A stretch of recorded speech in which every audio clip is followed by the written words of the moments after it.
têm sido muito bons, muito importantes, momentos de muita discussão. E eu tenho certeza que hoje também vai ser um momento muito rico para a gente. Então, quero agradecer a todo mundo que atendeu ao nosso convite, que está aí, ao professor Roberto, e eu vou passar a fala para a Ana Paula para uma saudação, e vamos lá. Bom dia. Hoje a minha câmera está um pouco estranha, peço até desculpas, mas a minha filha pequenininha bateu, né, e estilhaçou aqui. Eu acho que vou ter que ver um outro celular em breve, né? Principalmente nesse momento que a gente acaba usando muito o celular. Bem, mas eu gostaria de desejar um bom dia a todos.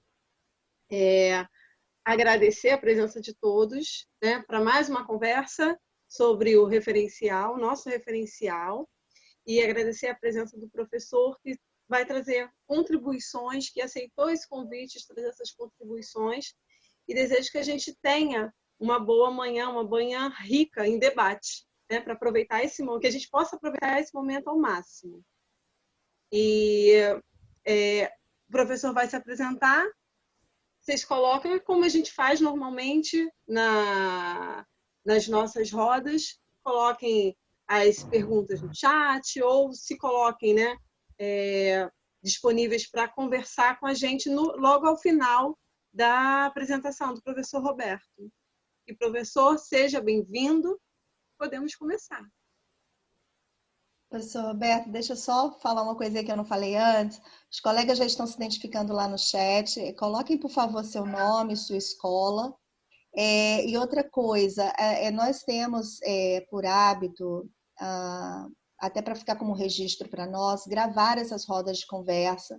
Elas são colocadas depois, elas são disponibilizadas no portal educacional, são enviadas para a escola, caso a escola queira retomar, né, a roda de conversa em alguma das reuniões de quarta-feira, as reuniões de planejamento.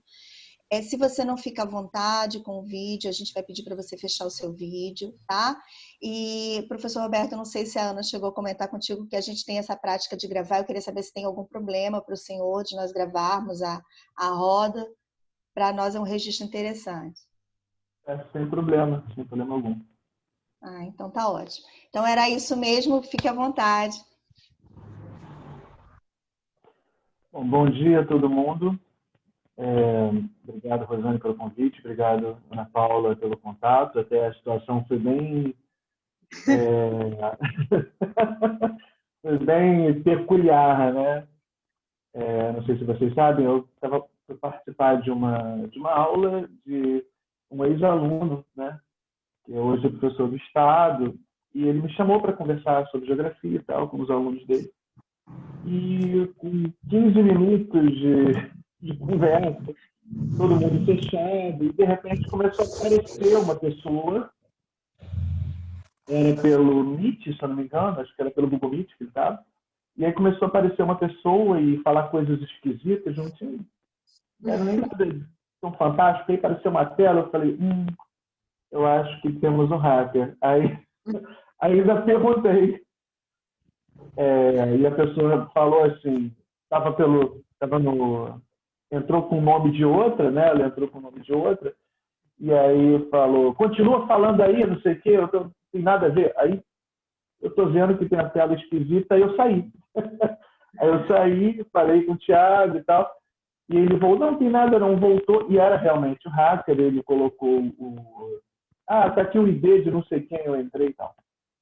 E depois me parece que não foi nada demais, que deve ser algum aluno, alguma coisa que era meio que para bagunçar, uma molecagem mesmo, não teve nada de tão fantástico, né? De tão perigoso, né? Vamos colocar assim. Mas são coisas que nós estamos expostos. E aí continuei conversando com o professor Thiago e tal, e ele me perguntou, né, se eu poderia passar o contato e conversar, e desde já me coloco à disposição para conversas, eu trabalho com docência, lido com docência.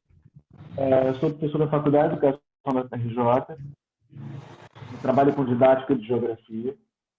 Eu brinco, que nem o Bortolevich escreveu isso uma vez, que a minha filiação tribal é geografia, né? Eu cursei na FRJ, eu sou licenciado em geografia, e depois o mestrado e doutorado foi aí do outro lado da Bahia. Eu moro no Rio de Janeiro, mas fui na UF, na Faculdade de Educação da UF, né, que eu fiz o mestrado e doutorado anos depois de estar na educação básica, né? Me formei em 92, eu já dava aula em 92 e entrei para a FRJ em 2010. Eu fiz o mestrado e metade do doutorado trabalhando na educação básica. Eu gosto de deixar isso bem claro. Eu gosto de frisar isso. Eu nunca tive, não tive licença para fazer mestrado, não tive o doutorado. Só no meio é que eu entrei. Quando eu entrei para a FRJ em 2010, estava no meio do doutorado e aí eu tive de sair porque eu sou de educação exclusiva. Mas eu trabalhei na rede municipal do Rio de Janeiro, na rede estadual do estado do Rio de Janeiro, trabalhei em Duque de Caxias. Primeiro, em 94, na CEPER na Rocinha, e depois eu fiquei no... Aí voltei em 2002 para 2003, no Instituto de Educação Roberto Silveira, no estado. E no município eu rodei por várias escolas do município do Rio, por 9, entre dupla regência e matrículas, e também foi da rede privada. Eu gosto de falar isso quando eu estou conversando com professores e com estudantes e tudo, um pouco para situar da trajetória, mas ao mesmo tempo eu não gostaria que isso fosse entendido como eu querer passar um argumento de autoridade, porque eu não estou na educação básica há 10 anos. Então, o que está acontecendo na educação básica, eu observo à distância, observo como pesquisador, observo a partir de, junto com os meus professores que vêm ao CESPEB, que é o curso de Especialização para Saberes e Prática de Educação Básica, né? Que é formação continuada, que é a especialização lá na Faculdade de Educação, e muito por conta de estagiários e tal, mas eu não estou vivendo o que está acontecendo hoje, por exemplo, na educação básica, no Brasil inteiro e em cada canto, né, de maneira diferente, em relação, por exemplo, ao uso de plataformas, a essa demanda por funcionamento da escola e de condições tão adversas, né? Eu não estou vivendo isso, então eu não me sinto nem um pouco e não vou falar como se eu soubesse o que acontece. Tá? Gostaria de deixar isso bastante claro. Então, de novo agradecendo o convite, obrigado, Ana Paula, por todo o contato que a gente, toda a conversa que a gente teve, inclusive agora, antes de entrar, a gente estava batendo um papo ali. E quando eu recebi esse convite, eu fiquei pensando, o que eu vou conversar, que eu tenho a conversar sobre uma base nacional e sobre a implementação, sobre uma leitura dessa base, uma reformulação no nível municipal. Né? O que eu queria conversar. E quando eu falo conversa, é conversa mesmo, porque muito do que eu vou falar aqui era uma tentativa também de ouvir de vocês. Eu gostei muito mais de ser uma roda de conversa do que uma palestra. Algumas vezes essas lives e tal, acabam sendo palestras ou mesas. E até eu queria fazer uma solicitação. 2. Primeira, eu não sei se estou quebrando um protocolo, mas se alguém tiver alguma coisa a colocar, perguntar, não se sinta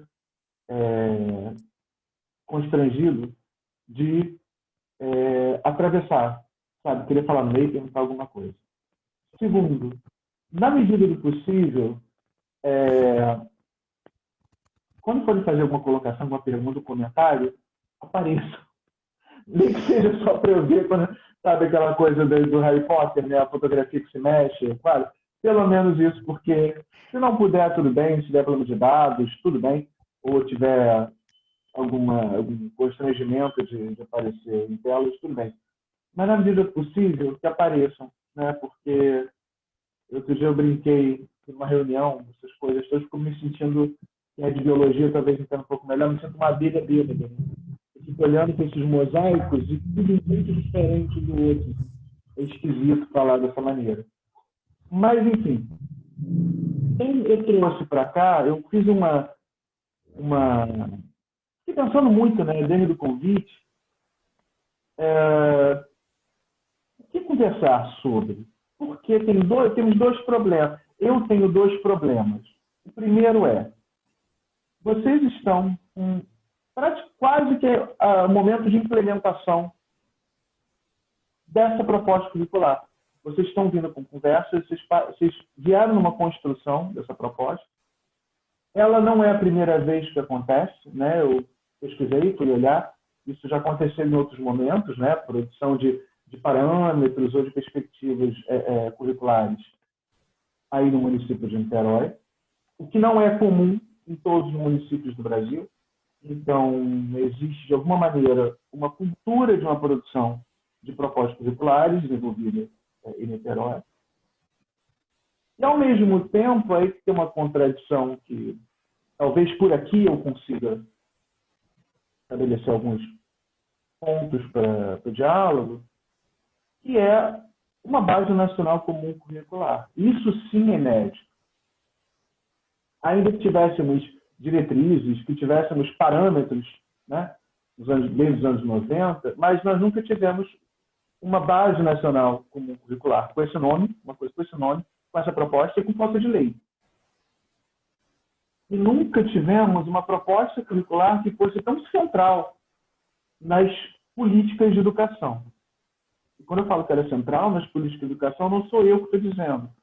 Eu fiz eu vi algumas apresentações, eu fui catar, por acaso, ontem, catei rapidamente, assim, falei, pô, acho que eu vou dar uma olhada nisso de novo, quem tá? E eu vi em vários, num Dime com sede, Itaú, Lehman, MEC, o próprio César Calegari, eu achei várias apresentações, PowerPoints espalhados, vocês podem procurar também, se quiserem eu posso repassar, em que várias vezes naquele jogo de PowerPoint, né, colocam a base nacional como curricular no meio e várias políticas em volta, mostrando essa centralidade da proposta curricular e de uma lei com relação a outras políticas. Quando eu falo outras políticas, eu falo política de avaliação, política de formação docente, política de material didático, de livro didático e até mesmo de trabalho docente, algumas vezes.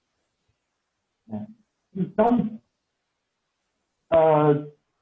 ela é um marco.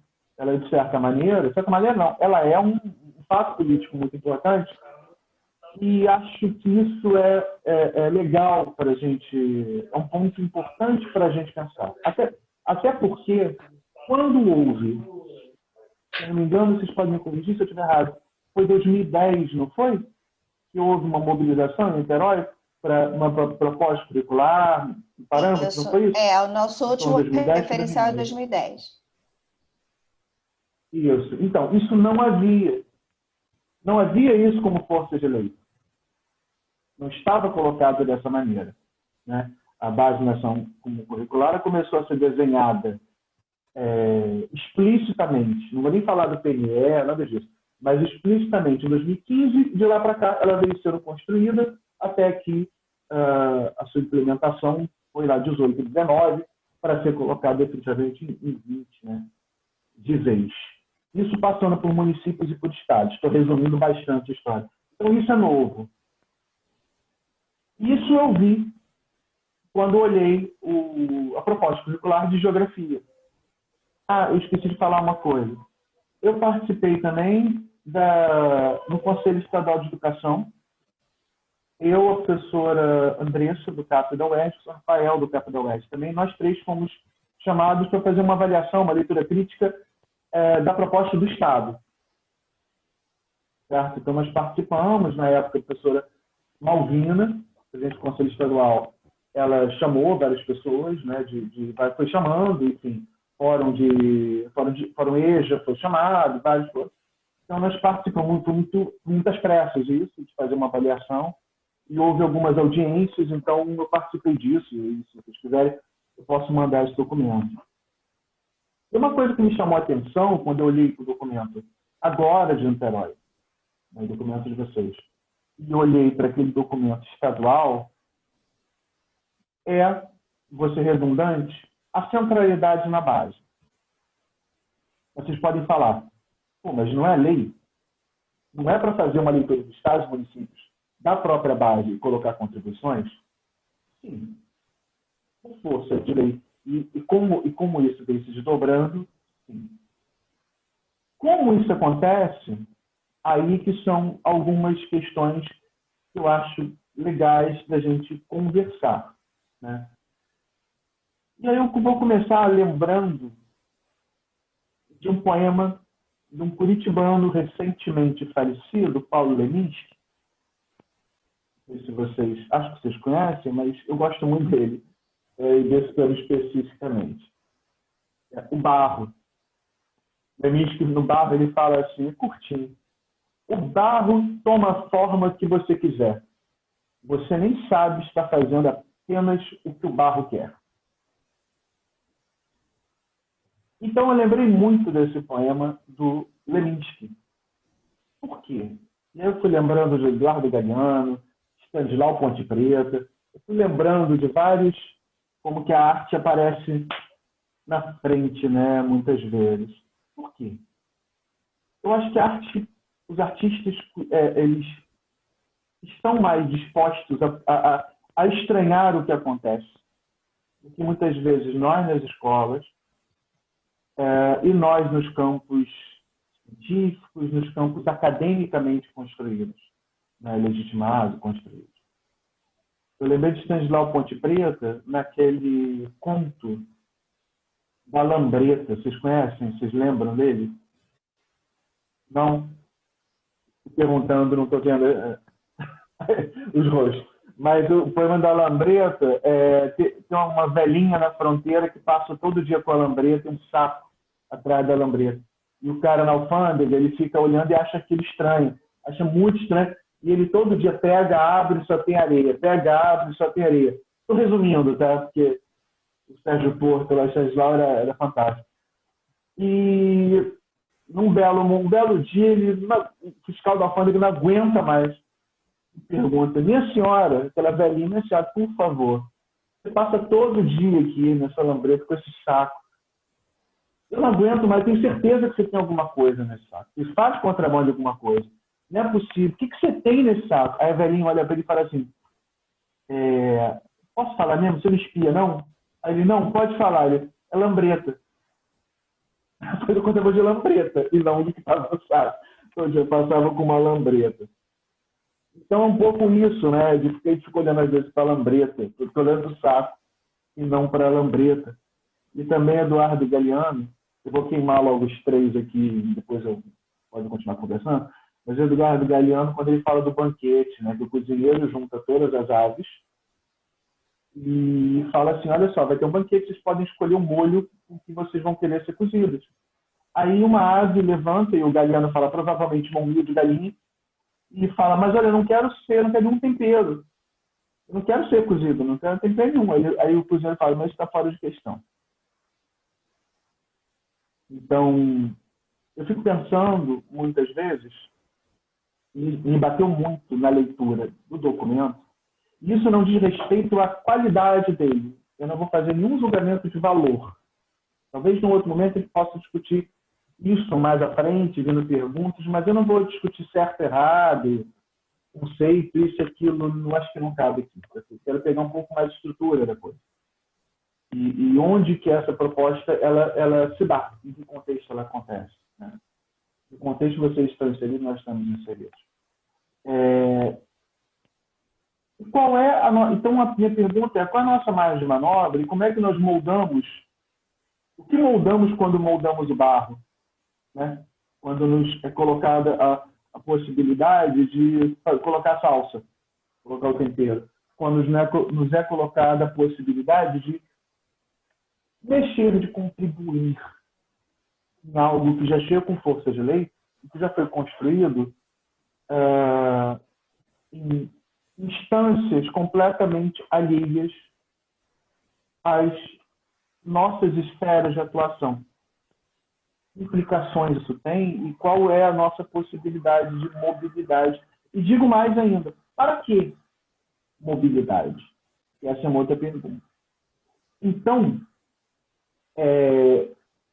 tem um programa que eu convido vocês a assistirem. Quem não viu, ele está no YouTube.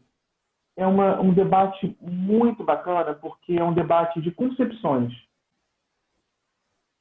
sobre a BNCC. Isso já tem 3 ou 4 anos. Coloquem lá, canal Futura, BNCC, Alice Casimiro, Guilmar Ramos de Mello. E aparecem concepções muito diferentes. A professora Alice Casimiro, da UERJ, ela faz uma pergunta que eu acho que é muito significativa. Várias vezes ela fala, mas para que uma base? Por que a base? Não, mas isso a gente já tem. Isso já acontece. Já tem uma cultura escolar que produz. Então, para que uma base? Eu vou avançar um pouco nessa pergunta. Por que agora fazer a leitura e uma releitura? Por que essa demanda? De que forma isso acontece? Por que eu digo isso?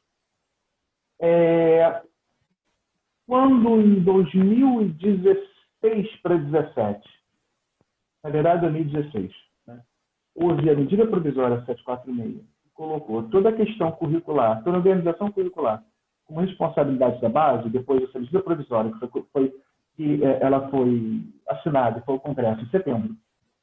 Depois, em fevereiro, já virou Lei 13.415/17, né, a Lei de Reforma do Ensino Médio, pouquíssimas alterações, pouquíssimas, muito pontuais, muitíssimo pontuais.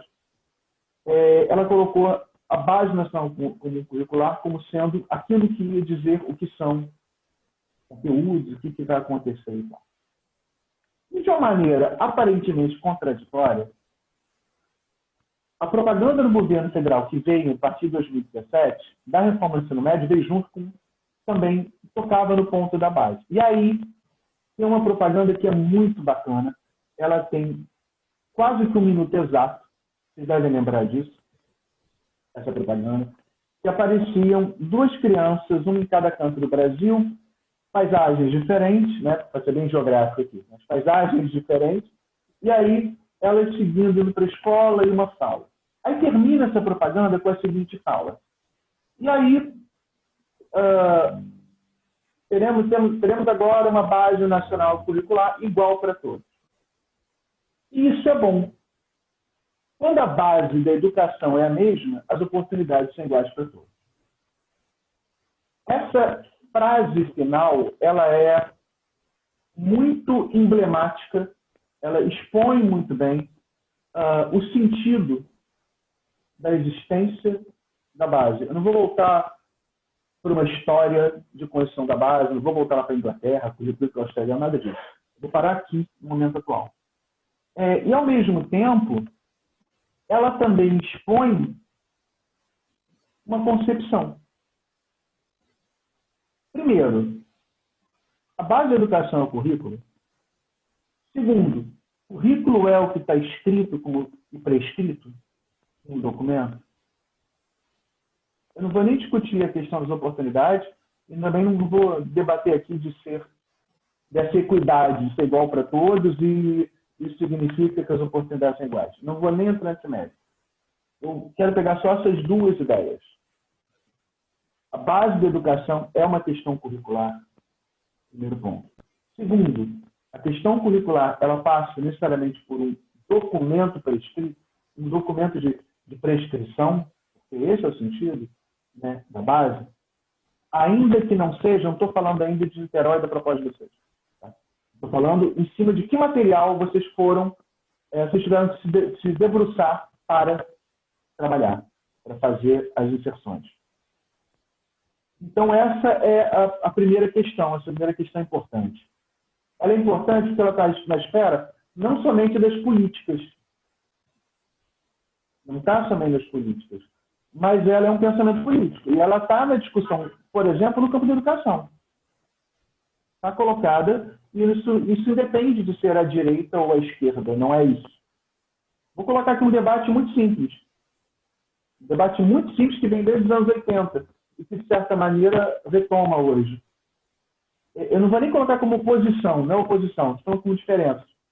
Um debate de algumas correntes de pensamentos mais ligados à perspectiva de Paulo Freire e outros ligados a Saviani, ponto. Né? Alguns falando sobre a importância do currículo, né, da característica social de conteúdos, outros falando de uma produção de conhecimento e de uma valorização do lugar, do sujeito, etc. Né? E não necessariamente são tão contraditórias quando aparecem, mas são diferentes. Então, isso aparece. Há pouco tempo, esse debate estava posto e, por exemplo, não sei se as pessoas aqui de geografia participaram do Encontro Nacional de Prática de Ensino, Geografia, de Belo Horizonte, quando a autora da BNCC de Geografia, foram duas pessoas que escreveram, a autora utilizou na fala, né, ela falou duas coisas muito significativas. A primeira foi a utilização de um sujeito como Michael Young, que vem com debate de conhecimentos poderosos, usou essa mesma questão para defender a ideia de uma geografia na base. E segundo, ela falou, o que eu acredito está na base. O que eu acredito está na base. Então, assim que eu construí a base, do ensino fundamental, do médio, eu não sei. Não tenho conhecimento do que aconteceu no ensino médio. Tenho desconfianças, mas não sei. Estou falando assim, a autora falou isso. Né? Então, está dado. Então, acho que isso está dado. Né? E aí, vamos lá. Quando a autora da base fala que o que eu acredito está na base, acende para mim uma luz amarela. E aí eu volto ao Sérgio Porto, né, ao Ponte Preta, eu volto ao Galeano, eu volto ao Leminski, poderia até aos Corsa. E eu paro, ouço essa frase e antes de fazer qualquer crítica, eu penso, não é tentador? É muito tentador. É muito tentador, é muito tentadora a oportunidade de definir o que se acredita como importante, como necessário. É tentador para nós, como educadores, seja para mim, na universidade, e muito para quem está na educação básica, como era quando estava na educação básica. É tentadora a proposta. A janela, ela é tentadora. Assim como é tentadora a proposta de se definir, inclusive, como falou a autora, a geografia que eu acredito, a corrente, o sentido, os conceitos, os conteúdos, as articulações. Isso é muito tentador. Não estou falando que é bom ou que é ruim. Repara, eu não estou dizendo que ela está certa ou que está errada, que é bom ou que é ruim. Eu estou tentando delimitar a construção. Então, dizer... Né? E aí que vem a história. Não somos nós os especialistas? Ela não é uma professora universitária, autora de livro didático? Ela não foi chamada para tantas condições de currículo? Então, ela não está autorizada? E não somos nós, professores, autorizados também a dizer? Nós não fomos formados em universidades, e eu vi que Niterói tem um dos maiores índices de professores com nível superior e pós tal do Brasil, nesse levantamento. Então, nós somos autorizados, somos especialistas, e é tentadora a oportunidade. Né? Como dizia o Baudelaire, se não me engano, a melhor maneira de se livrar de uma tentação é cedendo. Mas, vamos lá. Quais são as implicações que essa tentação e que esse processo, que essa janela aberta, ela coloca? A primeira é a definição das finalidades. E ela é vertical. E depois eu posso desenvolver um pouco mais essa ideia. A segunda voltamos ao barro do Leminski. Onde entra o cotidiano e onde entra a autonomia docente nesse processo? Mas não são professores que estão fazendo a proposta? Não estamos construindo a proposta? Construindo, inclusive, para quem chega depois. Construindo, inclusive, para quem não participou da construção. Construindo, inclusive, para sujeitos que, ao longo do tempo, serão outros. Mas as propostas carregam a definição de sujeito, de conhecimento, de qual conhecimento, de trabalho com conhecimentos, concepção de escola, né? Enfim, então, há uma contradição aí que é necessário enfrentar. É necessário, no mínimo, a gente reconhecer, né? Porque isso interfere diretamente na autonomia docente e no reconhecimento da docência como atividade intelectual. Repare que eu não estou falando da proposta específica de Niterói, do Rio de Janeiro, de Belfort Roxo, São Gonçalo, de Quixeramobim. Estou falando principalmente, e aí principalmente mesmo, a força de lei que uma proposta que vem mais de cima se coloca, que aparece como central nesse processo, né? Principalmente. Eu já falo por que eu estou colocando principalmente. Então, estamos diante de um impasse, porque a autonomia docente ela está em xeque dessa maneira. Por mais que pareça que não. Por mais que nós participemos da elaboração, por mais que você participe da elaboração dos parâmetros, das referências, tudo isso. Quer dizer que não tem saída? Não, não é isso. Aí que tá, não é isso. Mas deixa eu primeiro colocar o molho. E a segunda tentação no meio dessa história, a segunda implicação, quer dizer, eu falei do cotidiano, depois eu já falo do cotidiano, mas tem uma outra também que é a definição da ciência e do que é ciência. E aí eu vou falar um pouco mais especificamente da geografia, não vou falar de biologia, não vou falar da história, vou falar da geografia, e me chamou a atenção uma coisa muito legal que eu vi no começo do documento de vocês, que foram as citações, e as citações são muito bacanas, ao Milton Santos e ao Lacoste. E eu achei legal porque essas duas citações, essas duas referências, elas, de certa maneira, reproduzem nas citações aquilo que eu acabei de falar do Paulo Freire e do Saviani, que desculpa, gente, eu estou falando dos sujeitos, eu estou falando do que eles representam como correntes ou como pensamento, tá? Estou falando de imagem. Mas, por exemplo, Milton Santos, naquela citação que está colocada ali, ele está falando da globalização, e quando ele fala disso, ele fala dos de baixo. O Lacoste fala do poder do conhecimento geográfico. São duas coisas distintas. Então, ele está falando do Lacoste, e lá nos anos 60 e 70, ele falou do poder do conhecimento de geografia, do conhecimento geográfico, como ficava lá para o Estado Maior, e para a escola era desimportante, que era necessário que fosse importante, e o Milton Santos falando de uma outra coisa. Né? Ele fala, inclusive, que a globalização só pode ser uma outra vindo de baixo, e não de cima para baixo, né? Mas vindo de baixo. São de baixo, nos países de baixo, que vão colocar um outro rumo, né? Então, só para ver como é que isso está muito presente, essas aparentes contradições, elas estão presentes. Agora, no documento, também tem uma menção muito bacana ao cotidiano. Aí eu faço algumas perguntas.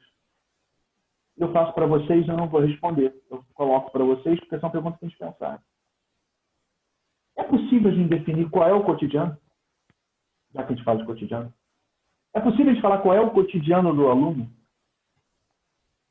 É possível a gente dizer qual é o cotidiano de cada professor nessa escola? Eu fiz essa ressalva quando eu comecei a falar aqui. Eu não estou mais em educação básica. Eu não me estou autorizado a falar pela educação básica. Que dirá os cotidianos das escolas das pessoas? Eu falo isso porque, muitas vezes, a percepção das demandas dos estudantes, das comunidades e das escolas, ela é dos sujeitos que habitam as escolas. Certo? Não é que seja uma posse, uma propriedade, mas é quem vive ali. Não quer dizer que quem está fora não possa falar nada. Mas as limitações são muito maiores. Então, já me posiciono claramente aqui, já venho posicionando até aqui, como alguém que tem algumas ressalvas com relação a prescrições. Não significa dizer que toda proposta curricular tem que ser uma prescrição fechada. Mas, e não significa dizer que toda prescrição ela é totalitária, totalizante, e ela se coloca como vai ser cumprida, né? É isso um ponto que eu acho que seria importante a gente conversar. Então, eu já vou fechar um pouco, que eu gostaria de ouvir mais de vocês. Eu tenho várias coisas que eu anotadas, mas senão vai ficar muito chato, muito monólogo. E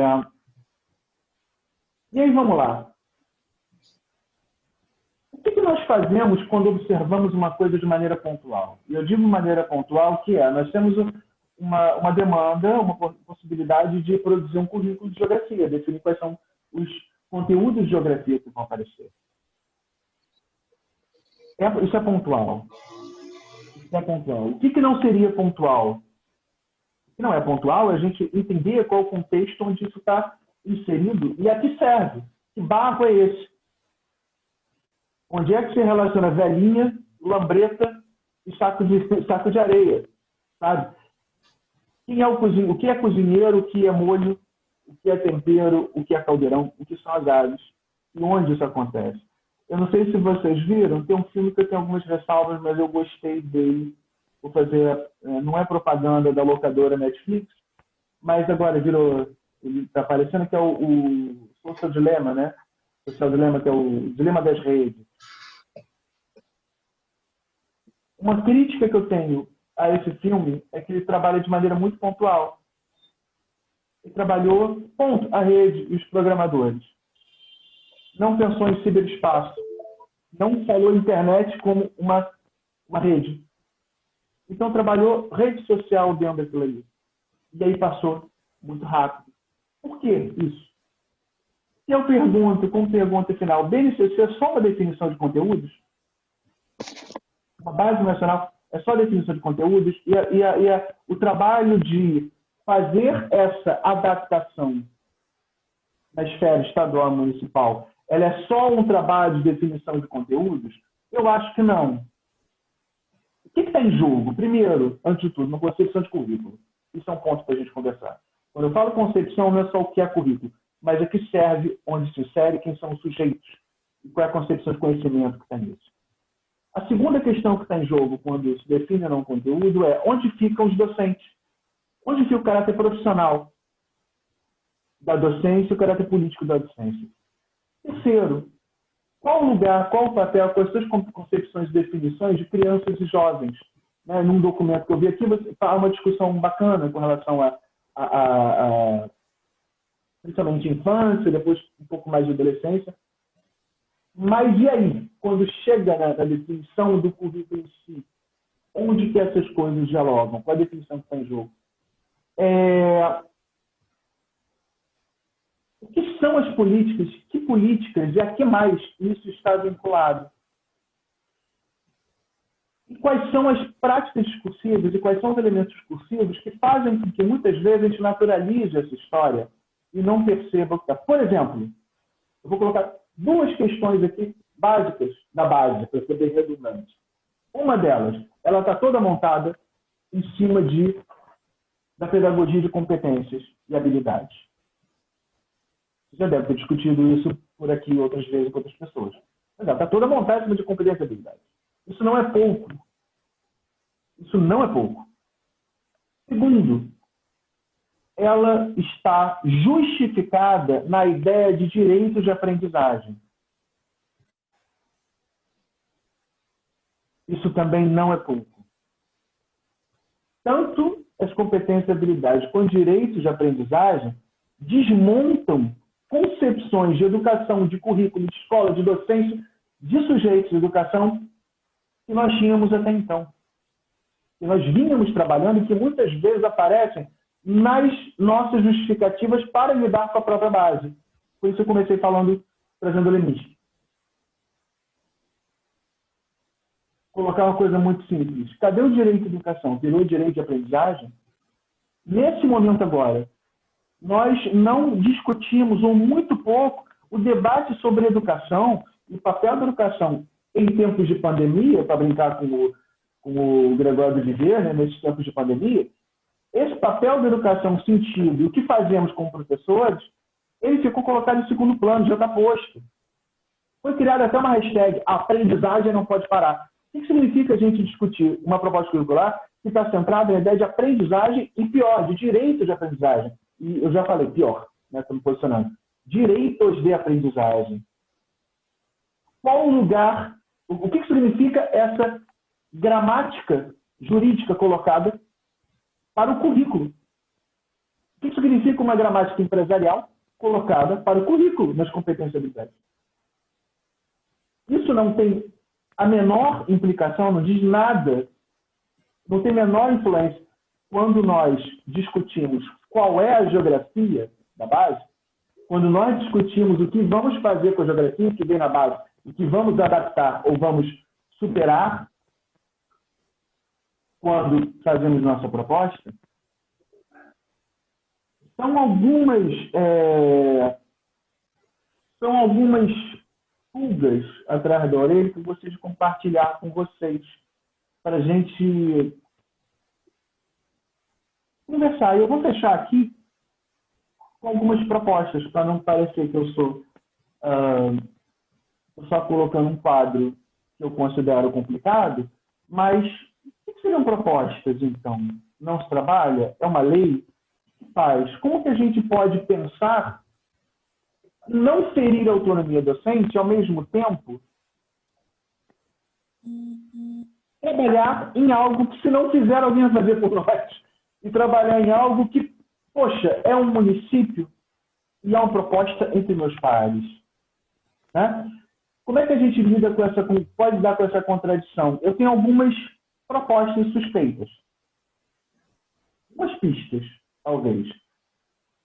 Eu entendo que flexibilizar a própria proposta, e chega cada vez mais, pode ser uma saída. Pode ser uma saída importante. Não significa descaracterizar, mas abrir a possibilidade da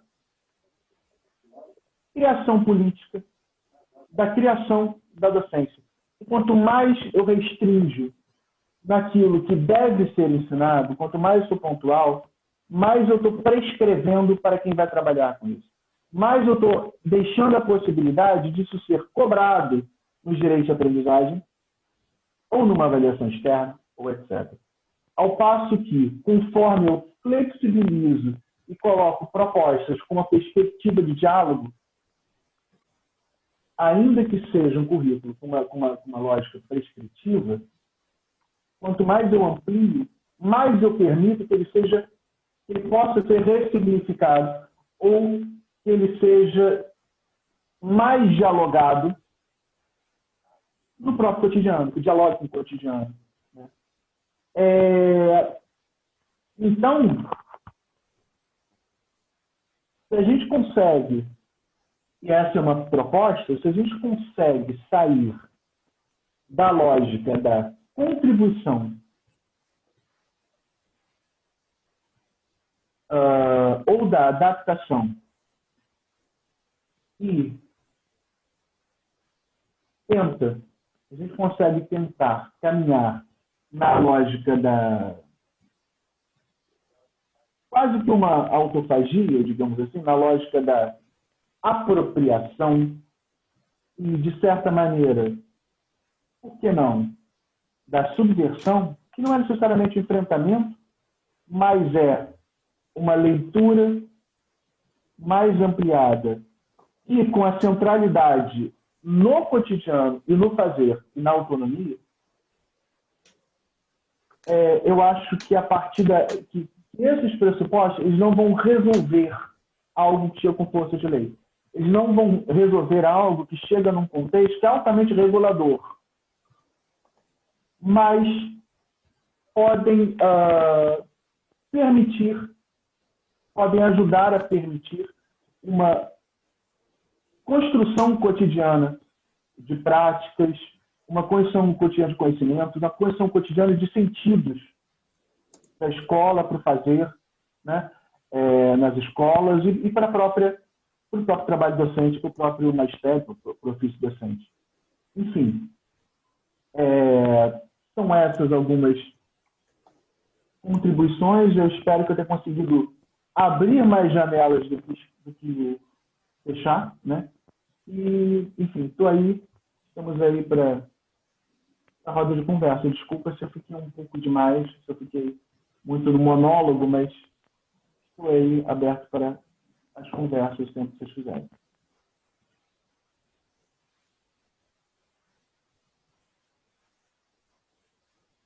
Oi. Vou abrir, mas eu quero ouvir os colegas. Professor Roberto, muito obrigada pelas provocações. E, assim, uma coisa que as rodas têm trazido para a gente, nós nunca vamos dizer que nós não gostaríamos dela, porque elas estão sendo muito ricas e com muitas provocações para nós continuarmos, né, a pensar o currículo que está sempre em movimento, né? Ele não para, ele não é estanque, nós não vamos encerrar as discussões sobre o currículo, né, em 2019, como não foi encerrado em 2010, né? Ela é contínua. Mas, assim, a gente sempre fica pensando, comentando depois, dentro da equipe de diretoria, assim, como nós gostaríamos de ter tido esses momentos antes. Que, como você disse, assim, nós estamos num momento, né, que a gente está, sim, apesar da discussão sobre o currículo não encerrar, nós estamos fechando um documento, né? Então, assim, nós gostaríamos tanto de ter tido várias conversas antes, mas é importante, foi agora que aconteceu e vamos lá. As questões da base, né, elas estão diante de nós o tempo inteiro. Quando a gente começou a nossa discussão, vamos fazer a discussão do referencial. Na realidade, a gente começou até em 2017. A rede, ela se mobilizou para começar em 2017. Mas, diante da base, que a qualquer momento, né, ela ia ser publicada, ela estava tendo várias revisões, e a cada revisão algo novo surgia, e nós, participando de debates, fomos nos despindo de qualquer ingenuidade, né? Ela estava realmente sendo conectada a uma rede enorme de políticas. Então, assim, naquele momento, em 2017, os debates eles paralisaram, mas de forma intencional, porque a gente realmente sabia que a base ia acontecer, e então a rede, naquele momento, ela parou com os debates. Então, eles foram retomados no ano passado, né? Aí a gente já tinha base, e com a força da lei. Mas, assim, a nossa discussão, quando a gente começou a discutir, a gente entendeu que a gente tinha que partir do nosso próprio referencial, do referencial de 2010, né? A rede fazendo uma releitura dela mesma. E uma coisa que a gente conversou muito com os professores, assim, que a gente conseguiu com mais sucesso em algumas áreas, acho que menos sucesso em outras, né? É um campo de disputas, né? Que a gente gostaria muito que a produção da escola aparecesse no documento, que o documento ele trouxesse essa voz da escola. Por quê? Porque o próprio nome referencial curricular de Niterói, ele não é em vão, né? Nós temos um referencial, mas a gente entende muito e valoriza muito essa produção local, o que acontece na escola, né? O currículo ele acontecendo de verdade lá na unidade de educação.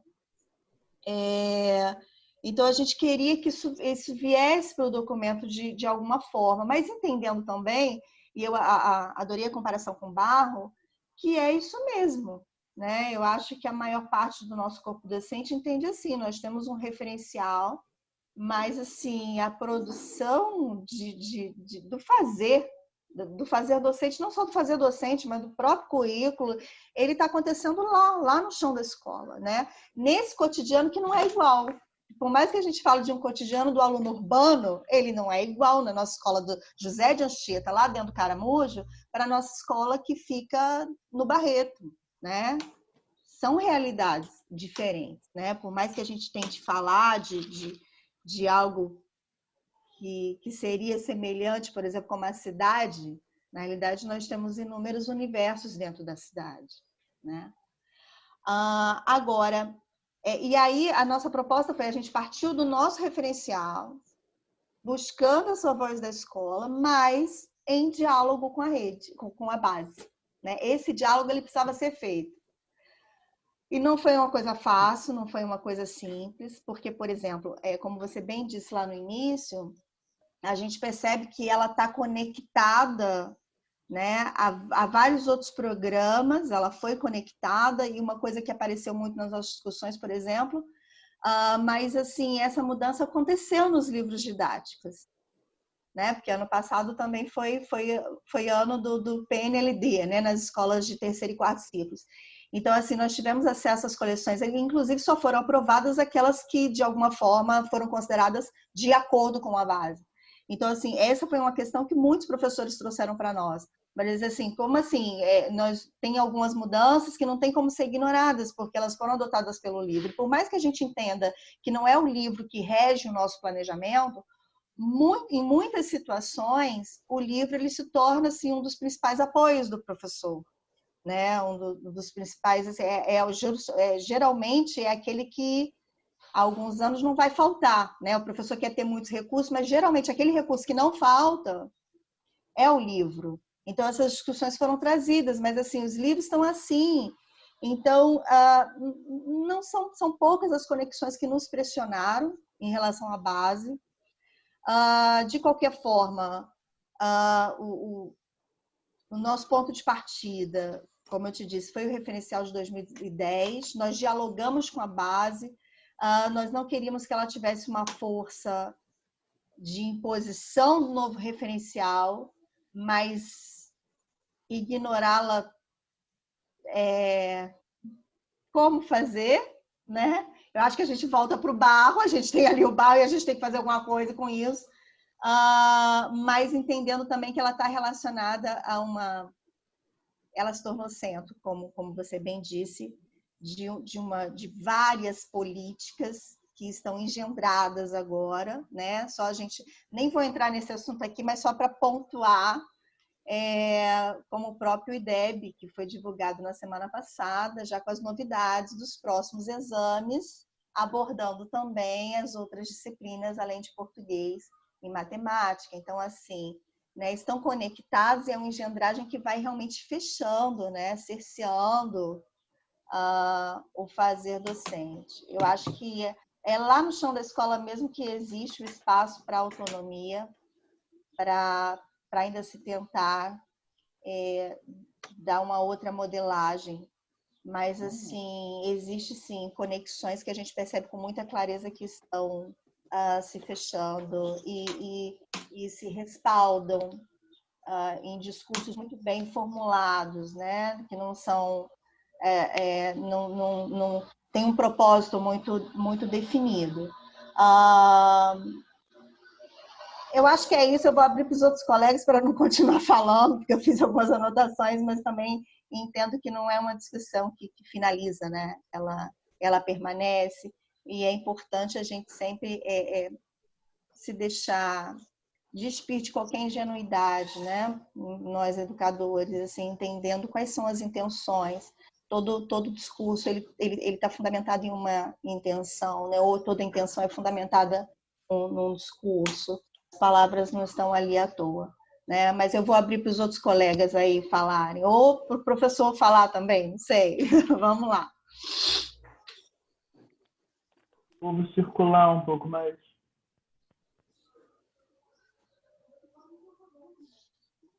Ana, estou tentando abrir o microfone. Está tentando, sim. mas não consegui.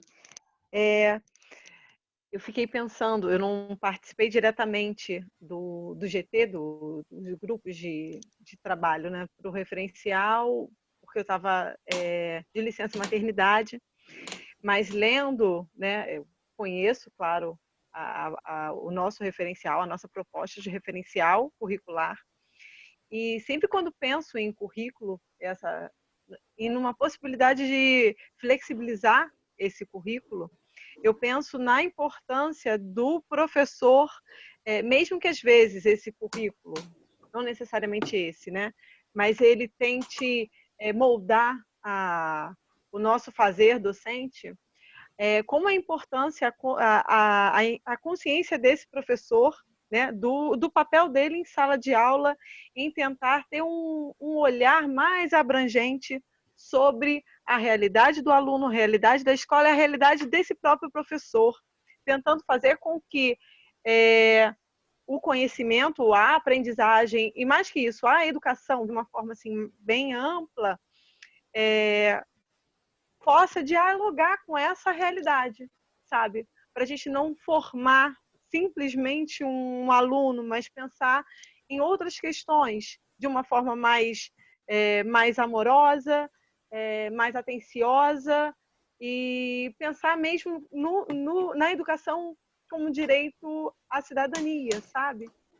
E a importância da consciência do professor, porque se fosse simplesmente pegar um conteúdo e colocar em sala, ou seguir o conteúdo de um livro, ou seguir o conteúdo, seguir nessa vertente de conteúdo, tudo seria muito mais frio, seria tudo até muito mais simples, né? Eu simplesmente coloco aquilo para o aluno aprender e é avaliado, mas existem outras relações ali dentro de uma sala de aula que a gente não pode esquecer nunca. E isso faz parte da nossa docência, né? Do fazer docente. É isso que eu fico pensando.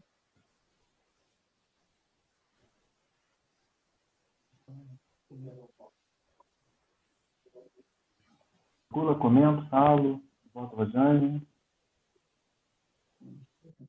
Eu acho que você podia comentar enquanto os outros colegas vão se preparando, né, para falar também.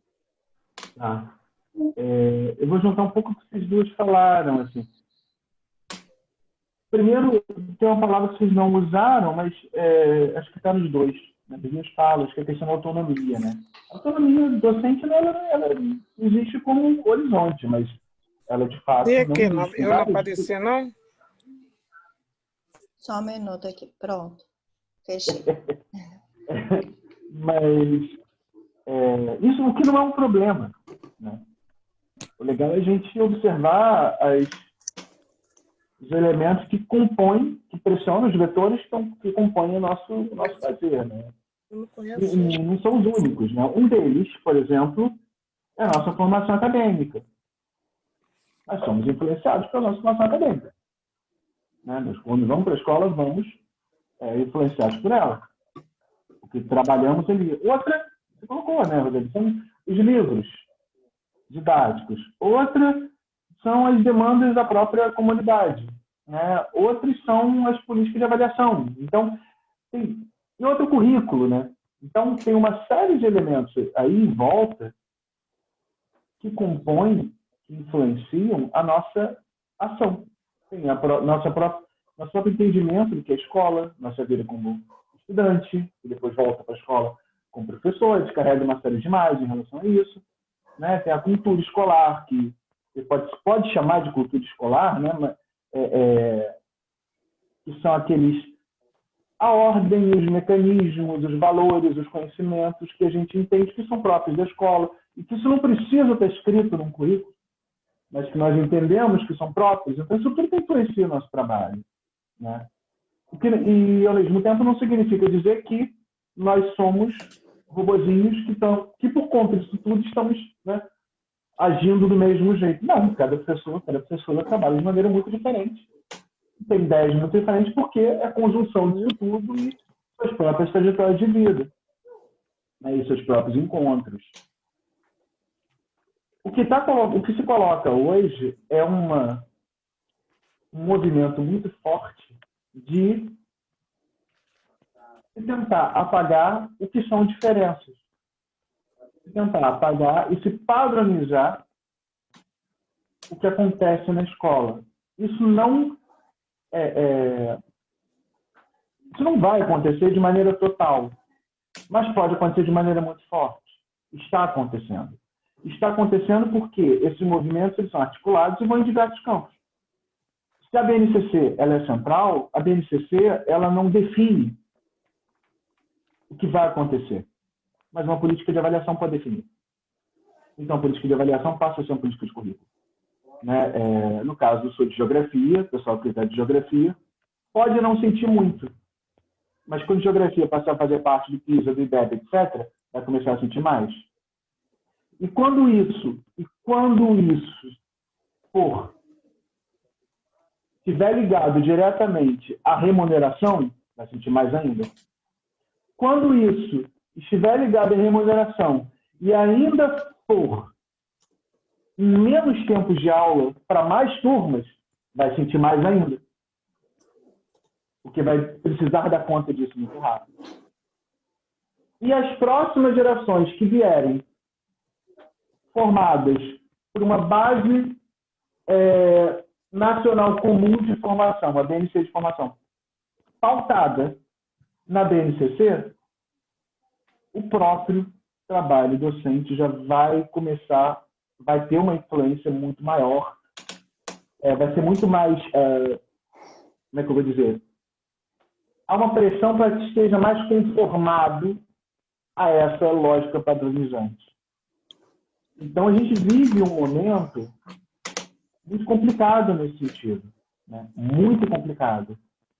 E a minha fala aqui foi para tentar pensar junto o que é possível fazer para não alimentarmos sem perceber aquilo que é castrador do nosso trabalho, não tem outra palavra para usar.